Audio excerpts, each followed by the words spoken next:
Indian polity के questions है। नियंत्रक एवं महालेखा परीक्षक यानी कैग पर डिपेंड क्वेश्चन आंसर है। क्वेश्चन फर्स्ट है, भारत के समपरीक्षा एवं लेखा प्रणालियों का प्रधान कौन होता है? ए योजना आयोग, बी वित्त आयोग, सी भारत का नियंत्रक एवं महालेखा परीक्षक या डी भारत का महान्यायवादी। तो भारत के समपरीक्षा एवं लेखा प्रणालियों का प्रधान होता है भारत का नियंत्रक एवं महालेखा परीक्षक, यानी आंसर सी सही है। भारत का नियंत्रक एवं महालेखा परीक्षक यानी कैग भारत के समपरीक्षा एवं लेखा प्रणालियों का प्रधान होता है। तो answer C is right.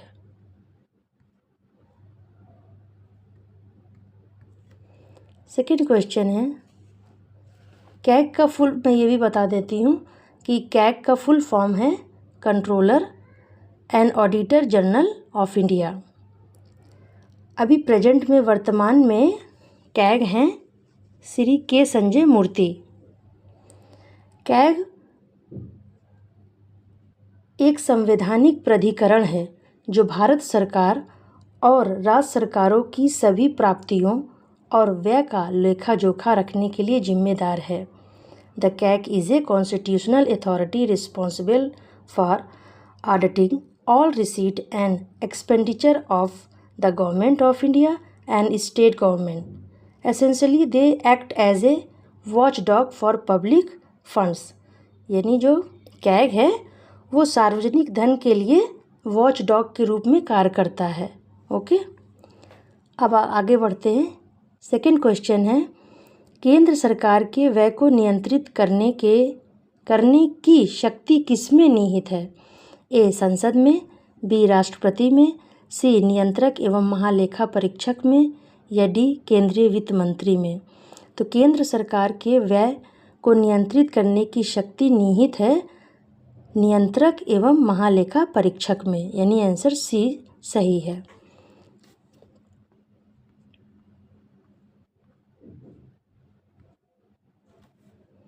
Question number third है, निम्नलिखित में से वह कौन सा अधिकारी है जो भारत सरकार के वित्तीय लेन देनों में लेखाकरण के लिए जिम्मेदार होता है? ए वित्त सचिव, बी नियंत्रक महालेखा परीक्षक, सी है महालेखा नियंत्रक या डी अध्यक्ष वित्त आयोग। तो क्वेश्चन है कि निम्नलिखित में से कौन सा अधिकारी है जो भारत के वित्तीय लेन देनों में लेखाकरण के लिए जिम्मेदार है? तो आंसर होगा नियंत्रक एवं महालेखा परीक्षक, यानी आंसर बी इज राइट कि नियंत्रक यानी कैग जो है भारत सरकार के वित्तीय लेन देनों में लेखाकरण के लिए जिम्मेदार होता है।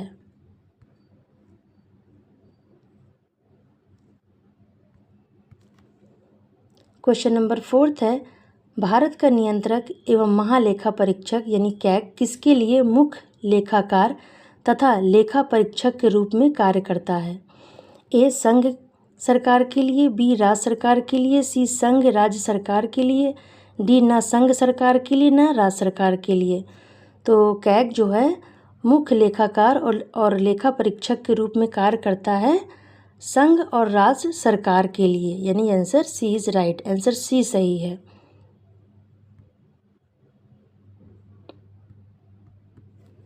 क्वेश्चन नंबर फिफ्थ है, लेखा परीक्षण का मुख्य उद्देश्य किसके व्यय पर नियंत्रण करना होता है?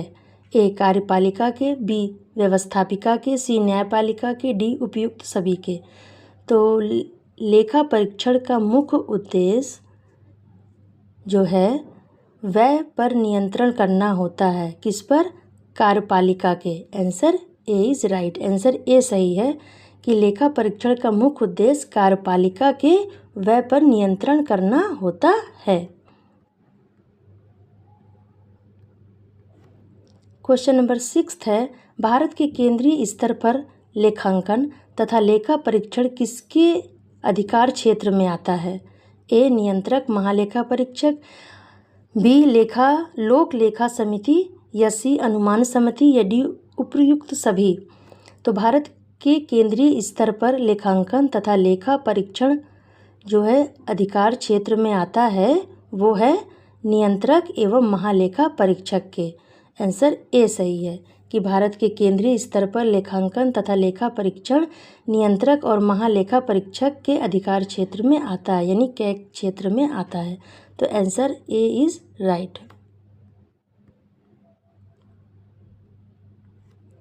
क्वेश्चन नंबर 7 है, भारत के नियंत्रक महालेखा परीक्षक की नियुक्ति कौन करता है? नियुक्ति पूछ रहा। ए लोकसभा, बी प्रधानमंत्री, सी राष्ट्रपति या डी वित्त मंत्री। तो भारत के नियंत्रक तथा महालेखा परीक्षक यानी कैग की नियुक्ति करता है राष्ट्रपति। आंसर सी सही है।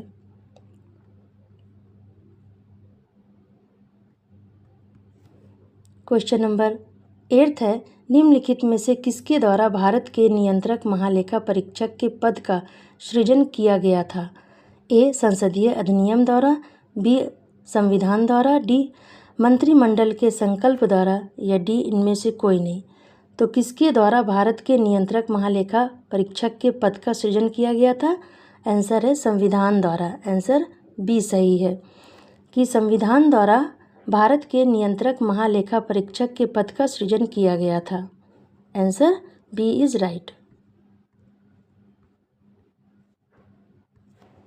क्वेश्चन नंबर 9 है, भारत के नियंत्रक महालेखा परीक्षक की नियुक्ति संविधान के किस अनुच्छेद के तहत की जाती है? यानी कैग की नियुक्ति संविधान के किस अनुच्छेद के तहत की जाती है? ए अनुच्छेद 63, बी अनुच्छेद 76, सी अनुच्छेद 148 या डी अनुच्छेद 280। तो आंसर होगा अनुच्छेद 148, आर्टिकल 148। आर्टिकल 148 के तहत कैग की नियुक्ति संविधान में की जाती है। यानी किस अनुच्छेद के तहत? अनुच्छेद 148 के तहत भारत के नियंत्रक महालेखा परीक्षक की नियुक्ति की जाती है। आंसर सी सही है।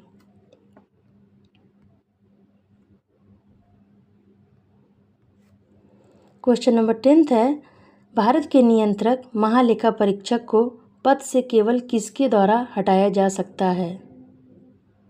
ए संघ के मंत्रिमंडल के परामर्श से राष्ट्रपति द्वारा, बी उच्चतम न्यायालय के मुख्यमंत्री न्यायमूर्ति द्वारा, सी भारत की संसद के दोनों सदनों में संबोधन के उपरांत राष्ट्रपति द्वारा या डी भारत के मुख्य न्यायमूर्ति के परामर्श से राष्ट्रपति द्वारा।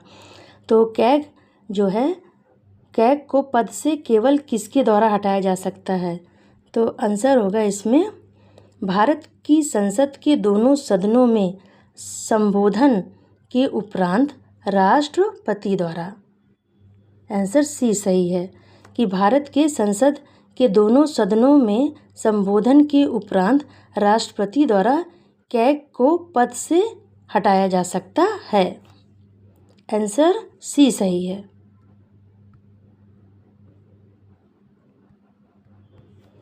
क्वेश्चन नंबर 11 है कि किस सेवानिवृत्त नियंत्रक महालेखा परीक्षक को वित्त आयोग का अध्यक्ष बनाया गया? किस सेवानिवृत्त? तो ए के संथानम, बी ए के चंदा, सी महावीर त्यागी या डी जेपी सेलेट। तो आंसर होगा ए के चंदा, यानी आंसर बी सही है कि ए के चंदा जो सेवानिवृत्त हैं उनको कैग परीक्षक को वित्त आयोग का अध्यक्ष बनाया गया। आंसर ए के चंदा होगा, इनको वित्त आयोग का अध्यक्ष बनाया गया। तो आंसर बी सही है। क्वेश्चन नंबर 12 है, भारत का नियंत्रक एवं महालेखा परीक्षक अपना प्रतिवेदन देता है, यानी किसको? प्रतिवेदन मतलब रिपोर्ट, यानी जांच पड़ताल के बाद तैयार किया गया विवरण, रिपोर्ट। तो कैग जो है अपना प्रतिवेदन रिपोर्ट यानी किसको देता है? तो ए लोकसभा अध्यक्ष को, बी प्रधानमंत्री को, सी वित्त मंत्री को या डी राष्ट्रपति को। तो कैग अपना प्रतिवेदन देता है राष्ट्रपति को। आंसर डी सही है।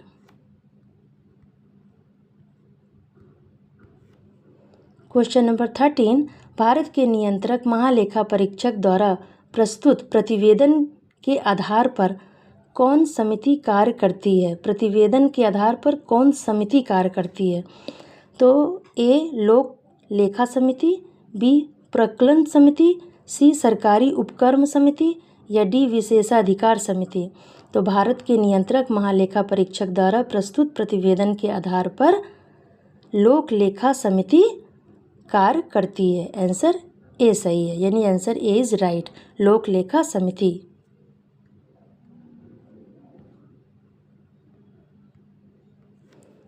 क्वेश्चन नंबर 14 है, भारत के नियंत्रक महालेखा परीक्षक यानी कैग के संबंध में निम्नलिखित कथनों में से कौन सा सही है, ये पूछ रहा।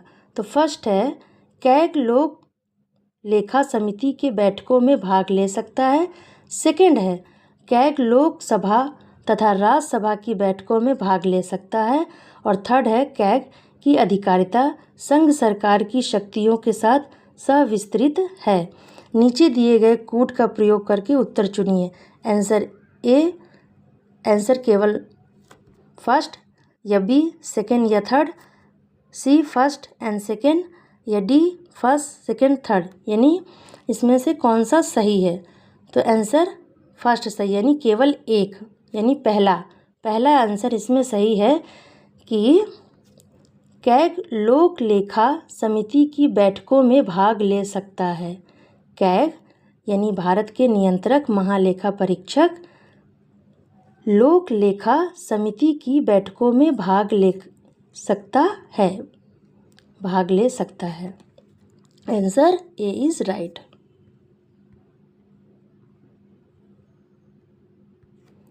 क्वेश्चन नंबर 15, नियंत्रक यानी भारत का नियंत्रक एवं महालेखा परीक्षक द्वारा की गई टिप्पणियों पर कार्रवाई करने की अंतिम जिम्मेदारी निम्नलिखित में से किसकी है? ए उच्चतम न्यायालय, बी संसद, सी भारत के राष्ट्रपति या डी राष्ट्रीय विकास परिषद। तो नियंत्रक एवं महालेखा परीक्षक यानी कैग के द्वारा की गई टिप्पणियों पर कार्रवाई करने की अंतिम जिम्मेदारी है संसद की। आंसर बी सही है, संसद की जिम्मेदारी है।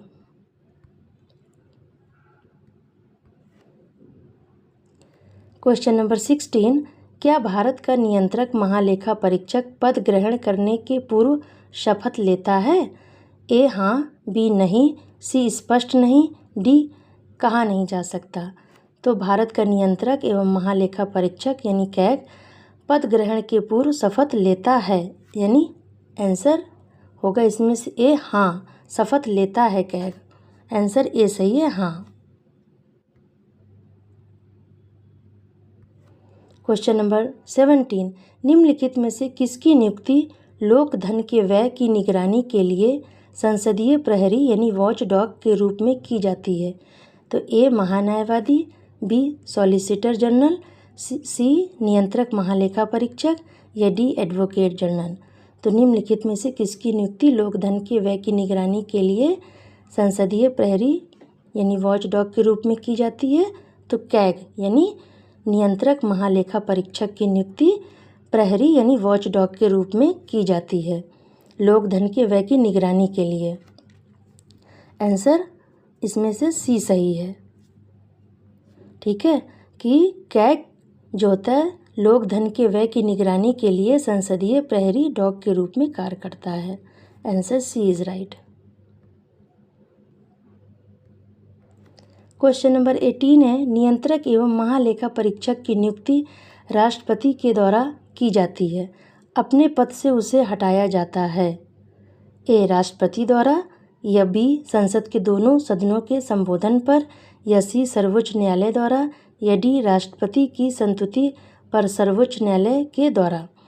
तो नियंत्रक महालेखा परीक्षक की नियुक्ति राष्ट्रपति के द्वारा की तो जाती है, अपने पद से उसे हटाया जाता है संसद के दोनों सदनों के संबोधन पर। आंसर बी सही है, यानी कैग को हटाया जाता है संसद के दोनों सदनों के संबोधन पर। Answer B is right.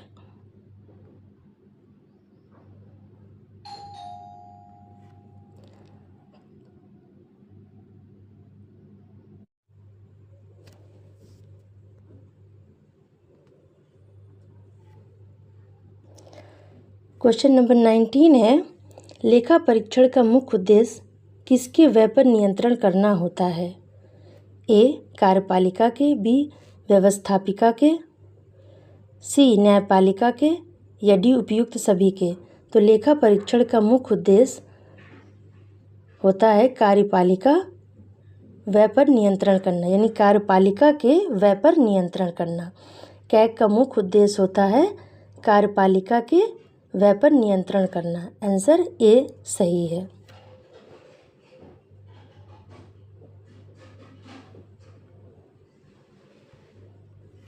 Question number 20, निम्नलिखित में से कौन भारत का कंसोलिडेट फंड का नियंत्रण यानी पर्यवेक्षण करता है?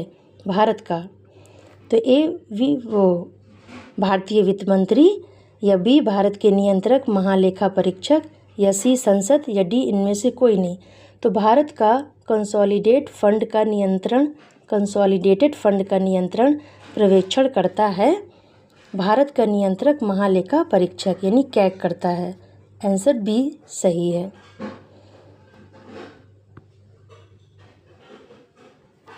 Question number 21, controller and auditor general सेवानिवृत्त होते हैं यानी रिटायर होते हैं। ए. नियुक्ति के 6 वर्ष बाद या 65 वर्ष की आयु पूर्ण होने पर, बी. नियुक्ति के 6 वर्ष बाद या 62 वर्ष की आयु पूर्ण होने पर, सी. नियुक्ति के 5 वर्ष बाद या 62 वर्ष की आयु पूर्ण होने पर, डी. नियुक्ति के 5 वर्ष बाद या 65 वर्ष की आयु पूर्ण होने पर। तो कंट्रोलर एवं ऑडिटर जनरल यानी कैग सेवानिवृत्त होते हैं नियुक्ति के 6 वर्ष बाद 65 वर्ष की आयु पूर्ण होने पर। तो आंसर ए सही है। नियुक्ति के 6 वर्ष बाद या 65 वर्ष की आयु पूर्ण होने पर ये आंसर ए सही है। तो ये थे मेरे इंडियन पॉलिटी के क्वेश्चन आंसर इसमें ए सही है। आप देखिए, पढ़िए, सारे इम्पोर्टेंट हैं। मैं बीच में चली गई थी किसी काम से, तो थैंक यू सो मच।